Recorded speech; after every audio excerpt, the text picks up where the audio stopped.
To the women that want to live happy, healthy, prosperous lives, you have to internalize this quote. It's from the head of the psychiatry department at Stanford, and let me read it out to you guys. One of the best things that a man could do for his health is to be married to a woman, whereas for a woman, one of the best things she could do for her health was to nurture her relationships with her female friends. You're probably thinking, sure, it's nice to have a catch up with your friends, but how does this actually affect my health?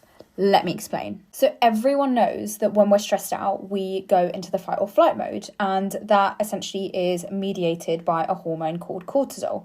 So your cortisol is high. But for women, it goes a step further. In women, we also see that oxytocin is released as part of this stress response. And what that encourages us to do is something called tending and befriending. So it's the tend and befriend theory, i.e. we tend to the young if we have children, and we seek friendship in other women. What we then see happen is that in this tending and befriending, the oxytocin response is actually enhanced, and it actually has a calming effect to counter that initial stress response. It's exactly why we then feel better when we have that catch up with our friends, when we do have those debriefs, because it physiologically calms and counters that stress response. What I thought was particularly interesting in the study is that despite men also producing oxytocin, they do not experience this calming effect. And that's because they also produce high levels of testosterone whilst under stress, and that the testosterone counters the oxytocin, whereas estrogen in women will enhance the effect of oxytocin. It really goes to show how differently men and women physiologically handle stress. We are social creatures. We handle stress in